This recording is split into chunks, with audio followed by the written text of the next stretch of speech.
우리 함께 보실 하나님의 말씀은 신약 성경 데살로니가 후서 1장 7절부터 10절까지의 말씀입니다. 환난을 받는 너희에게는 우리와 함께 안식으로 갚으시는 것이 하나님의 공이시니 주 예수께서 자기의 능력의 천사들과 함께 하늘로부터 불꽃 가운데에 나타나실 때 하나님을 모르는 자들과 우리 주 예수의 복음에 복종하지 않는 자들에게 형벌을 내리시리니 이런 자들은 주의 얼굴과 그의 힘의 영광을 떠나 영원한 멸망의 형벌을 받으리로다. 함께 그날에 그가 강림하사 그의 성도들에게서 영광을 받으시고 모든 믿는 자들에게서 놀랍게 여김을 얻으시리니 이는 우리의 증거가 너희에게 믿어졌습니다. 아멘. 전에 아는 남자 집사님이 이제 그분과 저는 제가 김 집사 이렇게 이제 말을 내려서 할 정도로 서로 허물 없는 그러한 사이인데 자녀의 신앙 문제에 대해서 상담을 청해온 일이 있었습니다. 자기 아들이 고등학교에 다니는데 공부는 곧잘 열심히 하고 다른 문제는 없어요. 그런데 한 1년 전부터 신앙 문제에 흔들리고 있음이 여실히 보입니다. 자꾸 안 믿어진다고 하고 그 다음에 또 내가 왜 교회에 다녀야 되죠? 이렇게 물어온다는 것이에요. 더군다나 이제 교회에 가도 자기 또래 애들도 별로 없고 또 학교에 가면 더 없잖아요. 요즘에 믿는 아이들이 정말 찾아보기 어려울 정도니까. 그러니까 더 그렇게 된 것 같아요. 그래서 교회를 왜 꼭 나가야만 되냐? 교회에 가면은 주일학교 선생님들이 자기를 붙들고 이렇게 간절히 기도해 주시지만 자기 마음에 별로 와 닿지도 않는다는 거예요. 그래서 제가 이제 어떤 상황인지를 쭉 듣고 있던 중에 대답해 줄 말이 떠올라서 몇 가지를 권면해 주었는데 그걸 다 해주고 나서 생각해 보니까 아니 이거야말로 우리 성도들이 이게 필요한 내용이 아닌가 하는 생각이 들었어요. 마침 오늘이 어린이 주일이기도 하고 해서 이 내용을 함께 나눠보려고 합니다. 제가 그분에게 상담해 준 이 내용을 좀 나누려고 해요. 오늘은 그래서 본문의 내용을 자세히 강해한다기보다는 이제 그 내용을 중심으로 말씀을 드리려고 해요. 여러분 중에서 이렇게 고등학교 이하의 자녀를 둔 그 부모들은 그렇게 많지 않지만 그래도 여전히 그런 부모들이 우리 가운데 성장기에 자녀를 둔 부모들이 젊은 부모들이 있고 또 자녀들은 아니라고 할지라도 여러분들이 그렇게 관심을 가지고 늘 기도하고 있는 손자, 손녀들이 또 있잖아요. 예, 그들의 신앙 상태를 여러분이 생각을 하면서 오늘 제가 드리는 말씀을 잘 귀담아 들으시고 또 적용해 보시면 좋을 것 같습니다. 제가 일단 그 집사님에게 짚은 점은 아이가 정말 회심했는가 하는 점을 체크해 보라는 것이었어요. 여기에 문제가 있을 수가 있거든요. 그 아이가 소위 이제 모태 신앙으로 유아 세례를 받고 또 어려서부터 부모를 따라 교회를 다닌 것은 맞지만 우리 장로교 개혁주의 신학은요. 유아 세례 자체가 아이의 구원을 담보한다, 보장해준다 그렇게 말하지 않습니다. 그래서 아이가 자라서 스스로 자신의 신앙을 고백하고 또 확신할 수 있을 때까지 유아 세례 받은 것에 그냥 그 자체로 안심하고 있으면 안 되고 부모는 아이가 회심할 수 있도록 회심이라는 것은 두 가지를 포함해서 회심이라고 그랬죠. 하나는 회개요. 또 하나는 믿음입니다. 하나님에 대한 회개와 예수 그리스도에 대한 믿음. 이게 회심입니다. 그래서 아이가 회심할 수 있도록 부모는 모든 노력을 경주해야 한다. 이제 이렇게 가르치고 있는 것이죠. 그래서 그 집사님의 아들이 이제 성장하여 판단력이 생기고 이해력이 있는 고등학생이 되었음에도 불구하고 아직 회심하지를 않았고 그래서 거듭나지를 못했다면 중생이죠. 중생. 하지를 못했다면 바로 여기서부터 문제가 있을 수 있다. 이렇게 얘기를 해줬어요.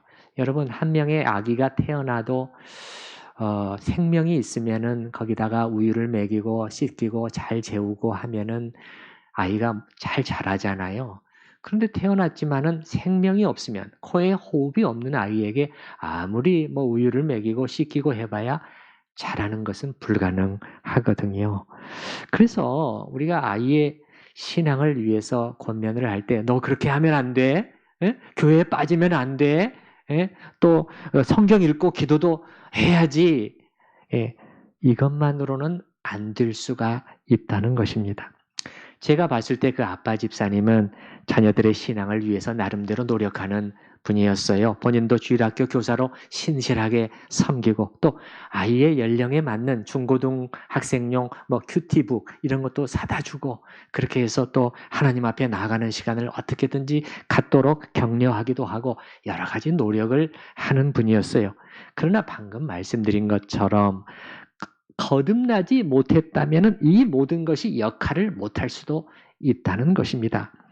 아예 영적인 생명이 없기 때문에, 죽어 있기 때문에 아무리 거기다가 이렇게 쏟아부어도 전혀 보지를 못하고 반응이 없을 수가 있는 거예요. 그 이상 자라지를 못할 수가 있다는 것이죠. 그래서 아이의 이 문제를 체크해 보시오. 가장 근본적인 당연한 것으로 생각했을지 모르지만 전혀 그렇지 않을 수 있다. 그래서 이 거듭남 구원의 문제를 확인해 보시오. 그렇지만 그렇게 하려고 할 때 먼저 그냥 아이와 이 문제를 가지고 대화를 하려고 그렇게 시도하지 말고 이건 영적인 문제다. 무슨 문제요?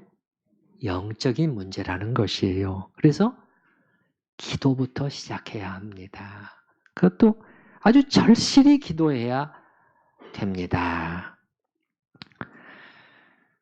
이건 영적인 싸움이거든요. 여러분, 그리스도의 복음의 광채가 그 아이의 심령 속에 비춰져야 비로소 자기의 죄도, 자기의 아주 못되고 나쁨도, 그리고 하나님의 두려우심도 느껴지고, 그리고 십자가 앞에 겸손해질 수가 있거든요. 그렇기 전까지는 자기 자신도 보지를 못하고 예수님도 십자가도 보이지를 않아요. 예. 그런데 이 복음의 빛이 비치지 못하도록 막는 요소들이 한두 가지가 아니거든요. 그 아이의 죄와 완악함은 말할 필요도 없거니와 그 아이를 둘러싸고 아이에게 영향을 미치고 있는 모든 부정적인 요소들도 있고 더군다나 성경에 보게 되면 이 마귀가 어떻게 해서든지 이 빛이 구원을 가져다 주는 복음의 빛이 그 아이 안에 쫙 비치지 못하도록 어떻게 해서든지 최선을 다하고 있다는 것이에요. 제가 그대로 한번 읽어드려보면 고린도후서 4장 4절에 그 중에 이 세상의 신이 이렇게 사탄을 이렇게 표현했어요. 믿지 아니하는 자들의 마음을 혼미하게 하여 그리스도의 영광의 복음의 광채가 비치지 못하게 함이니. 적극적으로 막고 있거든요. 적극적으로 막고 있어요. 그래서 이건 영적인 싸움인 것입니다. 기도가 꼭 필요하다는 것이지요. 그래서 기도하되 간절히 기도해야 된다. 아빠와 엄마, 엄마, 아빠 모두가 이 문제를 놓고 하나님 앞에 매달려야 해요. 예, 제가 그분한테 이렇게 말했다는 것입니다. 네네. 아멘 해주셔서 감사하고, 네네. 물론 엄마, 아빠 중 한 분이 불신자라면 이제 한 사람이라도 더 간절히 해야 되겠죠. 사실은요, 여러분 할 수 있다면 금식이라도 하면서 기도해야 되지 않겠어요? 예수님께서 뭐라고 하셨나요? 나를 위해서 울지 마. 나를 위해서 울지 말고 너희와 너희의 자녀들을 위해서 울어. 그렇게 말씀하셨잖아요. 그리고 기도할 때 부모만으로는 부족하다. 믿을 만한 다른 분들에게 더 기도 요청을 하는 것이 좋다. 그래서 아이의 주일학교 선생님 혹은 지도교육자까지 선생님, 전도사님, 우리 부부는 이 문제를 정말 이 문제가 중요하고 심각하다고 여기고 있습니다. 우리가 작정하고 지금부터 기도에 들어가려고 하니 꼭 이 기도에 함께 해주세요. 이렇게 기도 부탁을 하라고 말해 주었어요. 적어도 한 달은 이렇게 했으면 좋겠다. 한 달 정도는 이렇게 간절히 기도하고 그리고 대화를 시작했으면 좋겠다. 그리고 아이와 얘기할 때는 먼저 이 문제의 중요성을, 이 회심하고 구원을 받는 일의 중요성을 꼭 말해 주세요. 아이에게 말하기를 엄마 아빠는 이 성경에 있는 말씀이 사실이라고 확신한다. 여러분, 사실 여기 있는 내용보다 더 확실하고 더 정확하고 더 분명한 그런 것이 이 세상에 있을까요? 아니, 지구가 태양의 둘레를 1년에 정확히 딱 한 바퀴를 도는데 그것보다도 더 정확하고 분명한 사실이 하나님께서 성경을 통해서 우리에게 말씀해 주시는 모든 사실들이에요. 그렇게 되지 않는 것이 하나도 없습니다. 그래서 아이에게 이게 사실인데 그리고 엄마 아빠는 우리가 너를 이렇게 아끼고 사랑하는데 엄마 아빠가 너를 얼마나 사랑하고 네가 잘 되기를 바라는지 너 알고 있지? 아이는 느끼잖아요. 그런데 만약 나중에 우리 가족 중에 너만 지옥에 가 있다면 다른 건 몰라도 이건 견딜 수 없어. 우린 포기할 수 없단다. 여러분, 이게 사실이 아닌가요? 단지 아이의 마음을 열기 위해서 해주는 말만이 아니라 언제 어떤 일을 만날지 모르는 것이 우리 인생 아닙니까? 그리고 그 아이도 마찬가지예요. 예외가 아니잖아요. 단지 몇 초 사이로 삶과 죽음이 엇갈리는 것이 우리 인생 아닙니까? 우리가 그런 경우를 얼마나 숱하게 보게 됩니까? 지금부터 한 10년 전에 서울 지역에 100년 만에 내린 폭우였다. 그래서 산사태가 나고 이 많은 인명이 희생되는 그러한 일이 있었는데 지금도 제가 그 장면이 잊혀지지를 않는데요. 우리가 자주 다니는 이 양재대로였기 때문에 더 그랬는지는 모르겠지만은 이 우면산 산사태가 일어났잖아요. 여러분 기억나시죠? 예, 우면산에 산사태가 일어나면서 산에서 이 거대한 토사가 쏟아져 내려와서 순식간에 길을 덮쳐버렸잖아요. 근데 요 순간적으로 차들이 계속 다니고 있었어요. 차들이 계속 그냥 60, 70, 80으로 막 달리고 있었는데 순간적으로 어떤 차는 그 바로 앞에 빠져나갔고 바로 그 뒤에 따라오던 자동차들은 그냥 그대로 매몰되어 버렸잖아요. 예. 그 TV 영상을 보면서 저도 막 입을 다물지를 못하겠더라고요. 야, 어떻게 저렇게 간발의 차이로 그냥 1초도 안 됐던 것 같아요. 그렇게 생사가 엇갈릴 수 있단 말인가. 아마 그 빠져나가는 운전자는 나중에 아주 그냥 아찔했을 거예요. 아찔했을 거예요. 우리가 이런 세상에 살고 있어요. 예.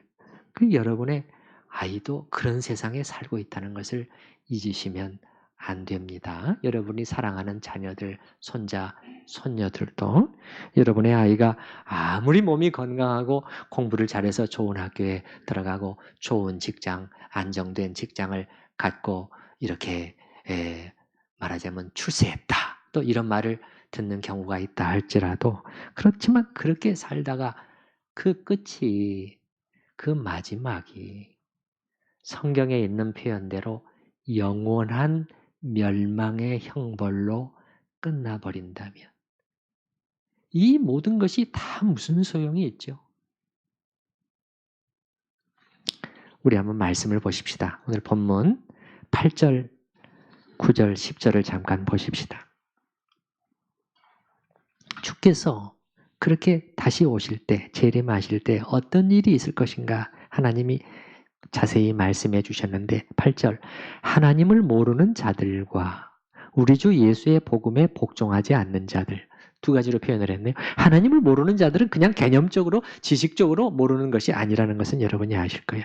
우리 주 예수의 복음에 복종하지 않는 자들, 단순히 복음을 믿는 것이지만은 복음을 믿는 것은 그냥 지적인 동의만이 아니잖아요. 자신의 고집을, 그 교만을 완전히 꺾고 그 복음 앞에, 예수님 앞에 무릎을 꿇는 것이잖아요. 이게 믿음인 것이죠.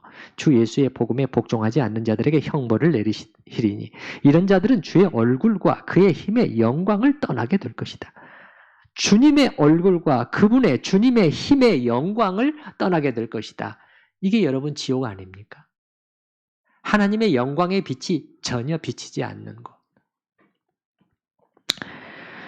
이 그의 힘의 영광을 떠나 영원한 멸망의 형벌을 받으리로다. 영원한이라는 것은 다시는 기회가 없다는 것이에요. 10절에 그러나 그의 성도들에게는 그날에 그가 강림하사 그의 성도들에게서 영광을 받으시고 모든 믿는 자들이, 이게 그의 성도들에게서 놀랍게 여김을 얻으시리니. 이 말은 무슨 말입니까? 이 믿고 거듭난 사람들은 그날에 경탄으로 가득 차서 이 축복에 참여하게 될 것이라는 것을 대조적으로 말씀해 주고 있잖아요. 매우 엄중한 말씀이요. 사실은 두려운 말씀이죠. 영원한 멸망의 형벌이라는 것은 영원한 지옥의 형벌을 가리키는 것인데 그냥 사라져 없어져 버린다면, 그냥 멸절되어 버린다면 그래도 괜찮겠는데 그게 아니라는 거예요. 끝없이 지속되는 형벌이라고 말씀하고 있다는 것이에요. 여러분 중에서 여기 나와 있는 이 말씀을 부인하는 분이 혹시 있나요? 사실이 아니라고 믿는 분. 아니 나는 절대 그렇게 되지 않을 것이라고 생각해. 그런 분들이 혹시 있나요? 제가 지금 여러분을 협박하기 위해서 이 말씀을 드리는 것은 아니라는 것을 금방 아실 거예요. 저는 하나님이 그 거짓말하지 않으시고 과장하지 않으시는, 일구이연하지 않으시는, 말씀하시면 반드시 이행하시는 그 약속의 하나님이 하신 말씀에 우리가 귀를 기울이고 진지하게 받아들이자는 것입니다. 여러분, 아이들이 그나마 고등학교에 다닐 때까지 그래도 어느 정도 부모의 영향 속에 있는 것이지 대학에 가게 되면 그마저도 그 품도 벗어나게 되잖아요. 얼마나 많은 아이들이 대학에 들어가게 되면은 이 신앙의 회의감을 느끼면서 교회를 떠나버리는 경우들이 얼마나 많으며 그렇게 살다가 또 어떻게 됩니까? 그 결혼할 때가 또 되잖아요. 그러면은 또 엉뚱한 상대를 데려오잖아요. 자기 눈에 좋아하는 사람이기 때문에 자기의 관점에 맞는 사람을 데려오는 거예요. 내가 이 사람하고 얘랑 꼭 결혼해야 되겠습니다. 막을 수 있나요? 그러면 이제 그렇게 되면 신앙으로부터는 점점 더 멀어지고 힘들어지는 것이죠. 그래서 제가 그 집사님에게 아이와 대화를 시작할 때 이 문제, 이 구원의 중요성을 꼭 말해주고 엄마 아빠가 너를 사랑하기 때문에, 아끼기 때문에 꼭 이 대화를 해야만 되겠다. 이렇게 말해주세요. 이제 그렇게 하고 그렇게 다음에 이제 이 얘기를 해줄 때 동시에 이 분명하게 말해줘야 된다. 분명하게 복음을 말해줘야 된다. 예, 뭐 물타기 적당히 물타기 해가지고 이것도 저것도 아닌 그렇게 말해주지 말고 분명한 복음의 내용으로 전해야 된다. 그래야 김 집사가 전하는 이 진짜 복음을 통해 성령께서 그 아이에게 역사하실 수 있기 때문이다. 이렇게 말해준 것이죠.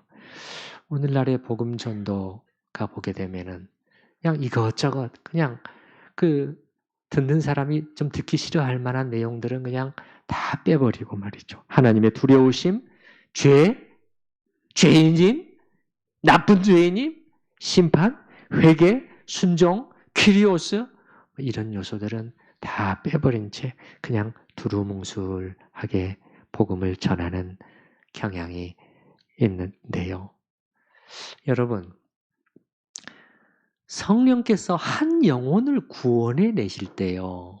한 영혼을 구원해 내고자 하실 때 뭘 사용하시냐면은 우리의 우리의 입술이 전하는 이 복음의 말씀을 사용하신다는 것을 잊지 마시기 바랍니다. 구원이라는 것은 이렇게 됩니다. 복음을 듣고 믿어 구원을 받는 것이에요. 그 외에 다른 길은 없습니다. 무슨 신비 체험을 하고 무슨 환상을 보고 그렇게 해서 구원을 받는 게 아니에요. 성경은 이 세 가지를 아주 분명하게 말씀하고 있잖아요. 우리가 에베소서에서도 봤잖아요. 에베소 교인들이 어떻게 성령을 받게, 어떻게 구원을 받고 어떻게 성령을 받게 되었느냐 했을 때 사도가 똑같이 너희가 이 복음을 듣고 믿어서 이렇게 성령을 받게 되었다. 그렇게 말씀하잖아요. 제가 다시 한번 읽어드려 볼게요. 너희도 진리의 말씀, 곧 너희의 구원의 복음을 듣고 그 안에서 또한 믿어 약속의 성령으로 인치심을 받았다. 그렇게 말하지 않습니까? 그럼 우리가 전하는 복음이 얼마나 중요하다는 걸 아시겠죠? 이걸 사용하신다고요. 이걸 사용해서 그 영혼을 건지신다니까요. 지옥에서부터 건져내시는 게 우리가 전하는 이 복음의 말씀이에요. 그리고 우리가 정확하지 않은 복음을 전해주게 되면은 이 구원의 역사에 방해가 되는 것입니다. 그래서 제가 이렇게 말해주고 그러면 어떻게 해야 되지? 이 집사님이 뭔가 좀 도움을 줘야 되겠는데 그래서 생각이 났을 때 우리 교회에서 만든 전도지가 생각이 났어요. 이 전도지의 내용은 제가 될 수 있으면 복음의 내용을 가감하지 않고 있는 그대로 담으려고 최선을 다해서 그렇게 만든 것이기 때문에 그 전도지를 좀 사용했으면 좋겠다. 이건 이제 어른들을 위해서 만든 것이지만은 아이가 이제 고등학생이니까 충분히 읽고 이해할 수 있다고 생각이 된다. 근데 이제 또 전도지를 보내주려면 또 시간이 걸리고 또 좋은 방법이 생각이 났어요. 우리 홈페이지에 이 전도지 파일을 올려놨잖아요. 여러분 그거 알고 계시나요? 예.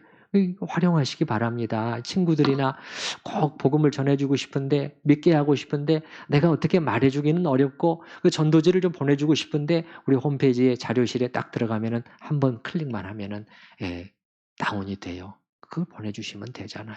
그래서 이 전도지의 내용을 사용해서 이제 애한테 한번 이 복음의 내용을 정확히 전달해 보시오. 여러분, 우리의 책임은요, 여기까지입니다. 우리의 책임은요, 정확히 전하는 데까지예요. 예.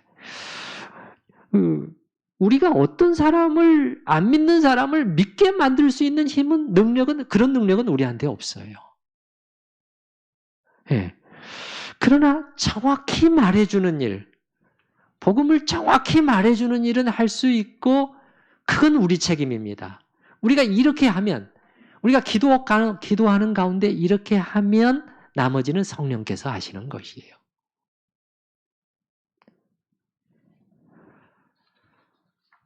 그래서 이렇게 아이에게 이런 단계를 밟아서 아이와 대화를 해보시오라고 말해준 후에 제가 이제 덧붙여서 이제부터 내가 해주는 말들은 김 집사에게 상당히 부담이 될 수 있겠지만 그래도 꼭 이 말을 해주고 싶다. 내가 김 집사를 아끼는 만큼 꼭 해주고 싶어요.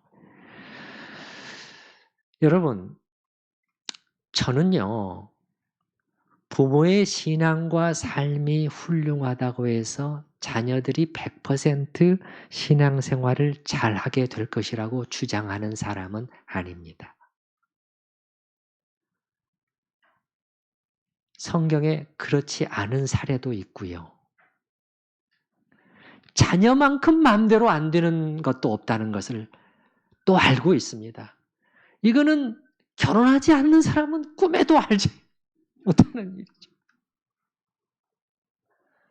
너도 키워봐라. 그리고 우리가 하는 말이 그거잖아요. 너도 키워봐. 예, 저 자신도 큰 소리 칠 수 있는 사람이 아니라는 것도 잘 알고 있죠. 그럼에도 불구하고 부모의 신앙과 삶이 특히 성장기의 자녀에게 말할 수 없이 큰 영향을 미친다는 것을 우리는 부인해서는 안 되고 이 부분을 가볍게 생각해서는 안 된다는 것입니다. 예를 들어서 자녀가 보기에 부모의 신앙과 삶이 완전히 이원화되어 있는 것을, 신앙과 삶이 완전히 그냥 따로 노는 것을 보게 되면은 부모가 교회에서 하는 말과 행동과 집에 와서 하는 언행이 달라도 너무도 다를 경우에는 아이에게 불가피하게 혼란이 찾아오는 것이에요. 이 신앙 문제에 있어서 말하는 것입니다. 그렇게 되고 결국 머리가 좀 크게 되면은 회의에 빠지게 되고 고개를 흔들면서 다 그냥 거짓말인 것 같아. 만들어낸 거지. 사실은 엄마 아빠도 그렇게 안 믿잖아. 그렇게 하면서 떠나려 할 수 있는 것이 상당히 자연스러운 흐름이라는 것입니다. 그렇다고 해서 저는 우리 부모들이 도덕적으로 완벽하고 집에서는 화도 안 내고 늘 부드럽게 상냥하게 예쁘게 그렇게 해야 된다고 말씀드리는 것이 아닙니다. 우리 중에서 나는 그렇게 할 수 있어요. 하고 있습니다. 그렇게 하실 수 있는 분들이 몇 분이나 되겠어요. 저도 안 됩니다. 저도 화도 내고 큰 소리도 치고 아이들 앞에서 부부싸움도 하고 이런 모습도 보입니다. 예. 그러나 자녀가 보기에 우리 부모님이 완벽하지도 않고 단점도 많고 또 실수도 자주 하지만 그러나 적어도 저분들에게는 예수 신앙이 실제인 것 같아. 예. 저분들이 말하고 있는 것을 진짜 그대로 믿고 있는 것 같아. 하나님의 살아계심, 이 땅에 찾아오신 하나님의 아들 예수, 구원, 심판, 영원한 생명, 그리고 부활, 하늘의 상급. 그런 것이 저분들한테는 실제가 되어 있고 저분들의 삶이 여기에 맞게 조정되어 있는 것 같다. 적어도 나는 그것을 인정한다. 그거는 필요하다는 것이에요. 아이의 신앙을 위해서 필요하다는 것이에요. 아이의 회심을 위해서 꼭 필요하다는 것이에요. 부모가 교회 가서 기도하는 내용이 따르고 집에 와서 아이들과 대화하는 내용이 또 달라져 버린다면 이건 곤란하다는 것이죠. 그리고 더 나아가서 아이가 보기에 우리 부모님에게 예수님은 참 중요한 분인 것 같다. 참 소중한 분인 것 같아. 어떻게 보면 저분들한테는 최고로 소중한 분인 것 같다. 그거를 아이들이 볼 수 있었으면 더 좋겠어요. 제가 말씀드렸잖아요. 주 예수는 뭐라고 그러죠? 퀴리오스 예수다. 퀴리오스 예수를 우리는 믿는 거예요. 구원자 예수뿐만 아니라 퀴리오스 예수를 믿는 거예요. 퀴리오스는 뭐라고 그랬죠?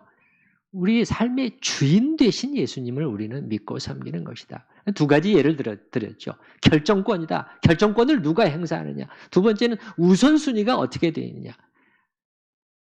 그 여러분의 삶의 우선순위가 어떻게 되어 있는가를 어떤 모습을 보여주고 있느냐는 것이죠. 부모가 자녀들에게 아무리 예수 신앙이 중요해, 이것만큼 중요한 것이 없어, 이렇게 말을 해준다고 할지라도 부모들이 실제로 내리고 있는 결정들이 이 말과는 맞지 않을 때 자녀들은요, 속으로 아니야, 말은 못하지만 말은 절대 안 해요. 그렇지만 속으로 우리 부모님에겐 학원이 더 중요하지, 대학이 더 중요하잖아. 이렇게 되면은 이게 쉽지가 않다는 것이에요. 여러분, 우리가 아이들에게 어떻게 말하고 있느냐 하는 그것보다도 어떤 결정을 내리면서 어떤 삶을 살아가고 있는가 하는 것이 훨씬 더 큰 영향을 미치게 됩니다. 저는 제 아이들의 진로 문제에 대해서 한 번도 먼저 네가 이런 길로 갔으면 좋겠다, 혹은 이런 직업을 가졌으면 좋겠다라고 말한 적은 없어요. 이러다 보니까 이런 면에서 아이들이 좀 늦기도 하고, 신경을 안 쓰고 그냥 맡겨놓다 보니까 이제 그렇게 되는 것 같기도 해요. 또 시행착오도 있죠. 이 길인가 싶어서 가다가 이건 내가 갈 길이 아닌 것 같아. 그래서 또 다시 시작하기도 하고, 이제 그렇죠. 그 상당히 오래전에 수년 전에 제 세 아이 중에 한 아이가 저에게 상의해 오기를, 제가 만약에 이 공부를 시작하게 되면은 앞으로 1년 동안은 정말 말 그대로 공부만 해야 됩니다. 그러니까 24시간 중에서 밥 먹는 시간과 자는 시간을 빼놓고서는 공부만 해야 돼요. 그렇게 해야 될 수 있는 공부입니다. 이 공부가. 그 아이가 그런 표현을 쓰지는 않았지만 우리식으로 표현하면은 엉덩이가 썩을 정도로 그렇게 해야 된다는 것이에요. 그래서 저한테 묻기를 그래도 괜찮냐? 그러니까 다른 건 아무것도 하지 못하고 오직 공부만 해야 되는데 괜찮냐? 저를 떠보려고 한 말 같기도 하고, 그 저의 대답이, 그래, 이 공부가 필요하다면 해라. 그런데 두 가지는 꼭 지켰으면 좋겠다. 그 1년 동안에도. 첫째는 매일 하나님 앞에 나아가는 시간을 꼭 가져라. 말씀과 기도를 통해서 하루 30분은 꼭 했으면 좋겠다. 이렇게 하는 것이 너에게도 유익이지. 그렇지 않고 막 공부만 사람이 어떻게 되겠어요, 여러분?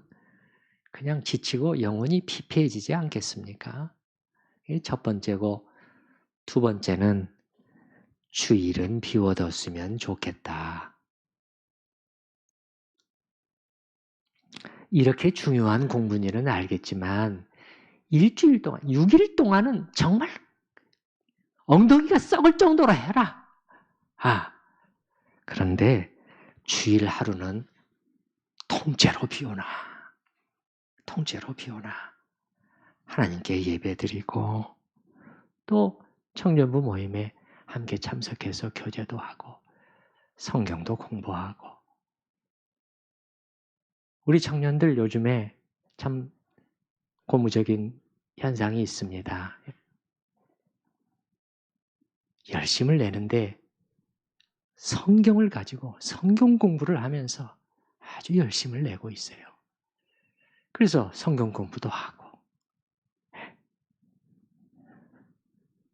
또 봉사할 일이 있으면 봉사도 하고, 그리고 하루 정도는, 일주일에 하루 정도는 너도 공부를 좀 쉬고, 그게 좋지 않아? 제가 이렇게 권했는데 제가 제시한 이 두 가지 조건에 아이가 난감해하는 것을 봤어요. 근데 제가 이렇게 말했던 것은 제가 목사이기 때문에 이렇게 말한 것은 절대 아니에요. 이건 너무도 당연한 것이고, 두 번째는 그게 그 아이에게도 유익하다는 것을 저는 알고 있었거든요. 예.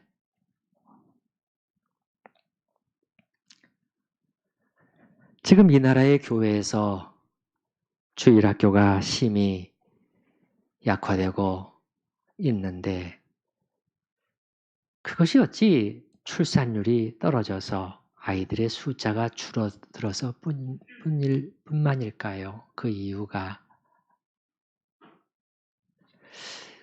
이 학부모들이, 교인인 학부모들이 중직자 가정을 포함해서 그 자녀가 주일 하루라도 온전히 쉬면서 예배드리고 신앙생활을 위해서 시간을 보낼 수 있도록 해주지를 않고 그날마저 학원으로 돌리니 말이죠.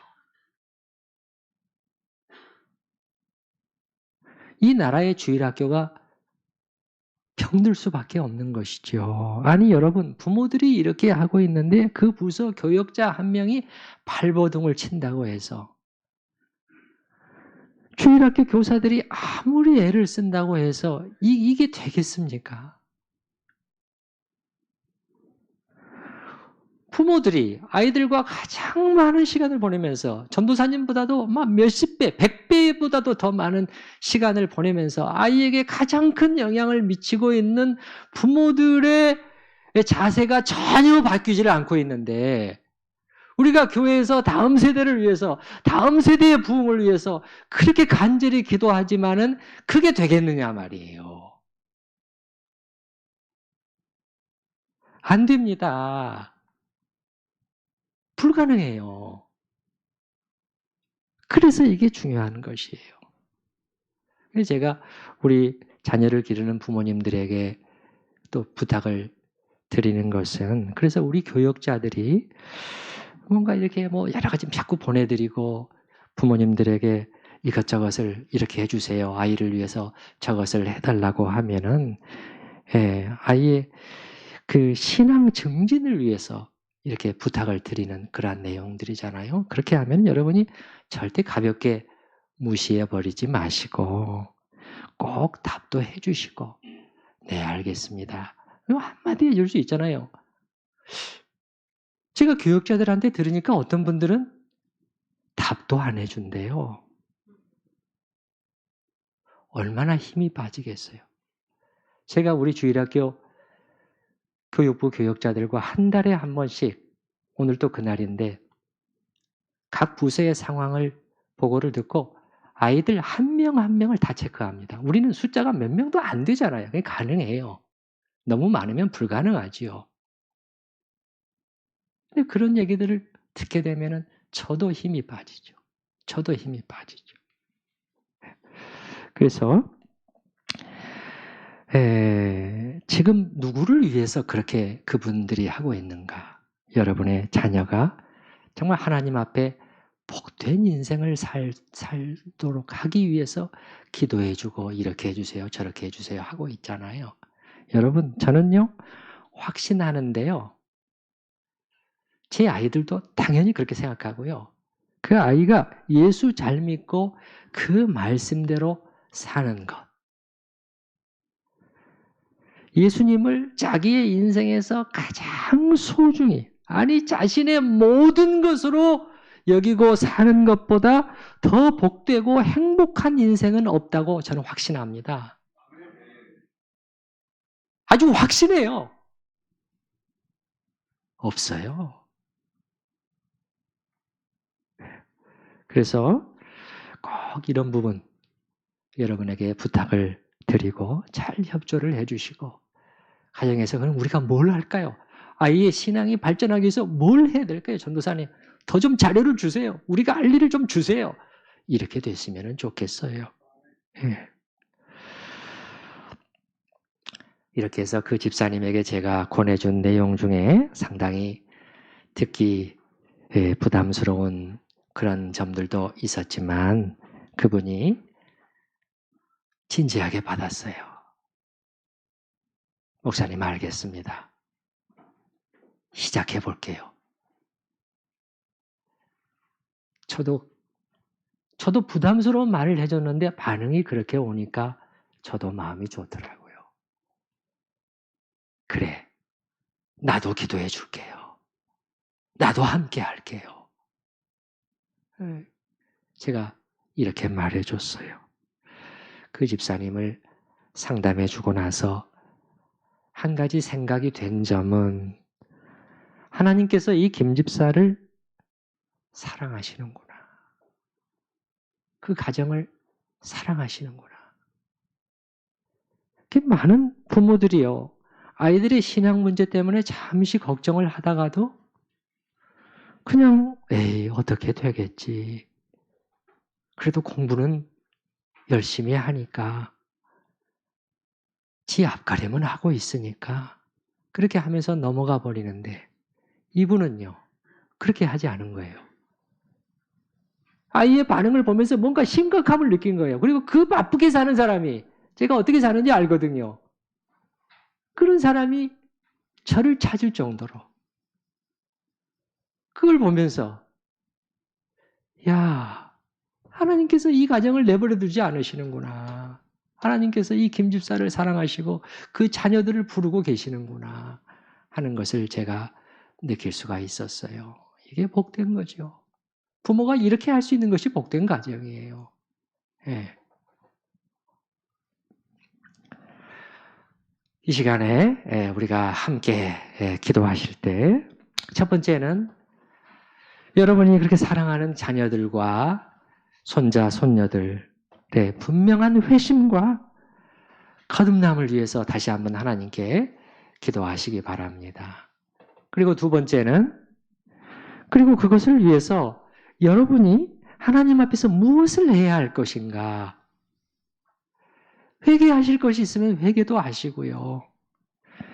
아이의 회심과 신앙을 위해서 나는 그동안 뭘 했는가 하는 것을 돌아보시면서 하나님의 은혜를 구하는 그러한 기도하는 시간을 갖도록 하겠습니다.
예수님께서 말씀하셨습니다. 사람이 온 천하를 얻고도 자기 목숨을 잃으면 무슨 소용이 있겠느냐. 그렇습니다, 주님. 우리의 자녀들이 온 천하를 얻고도 언제 어떻게 될지 모르는 인생 속에서 지옥문 앞에 서 있다면 그것이 다 무슨 소용이 있겠습니까?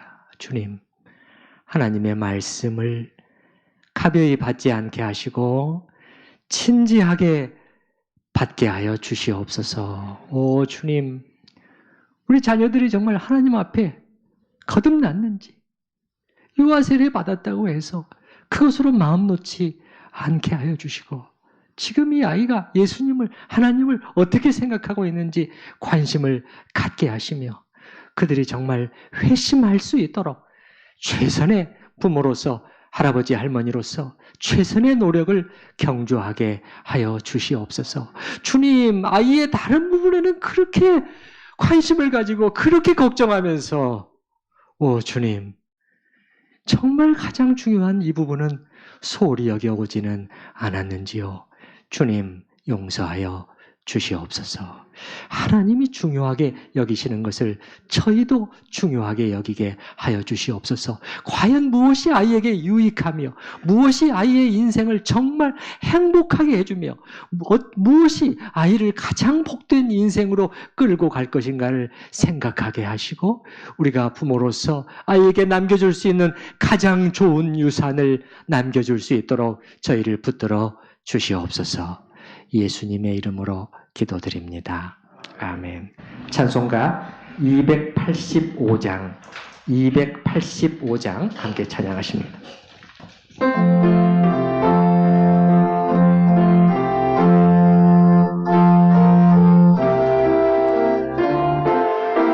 조금만 빨리.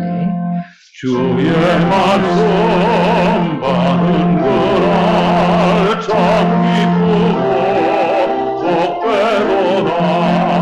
이기는 마음은 이겨서 온 세상에 전하노라. 기쁜 날 전하의 죄 다시 선다.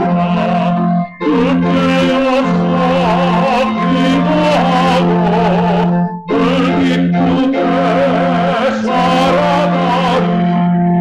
기쁜 날 전하의 죄 같이 쓴다.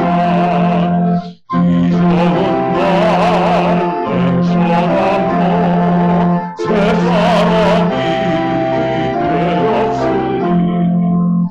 이번마다 다 바쳐서 영광의 주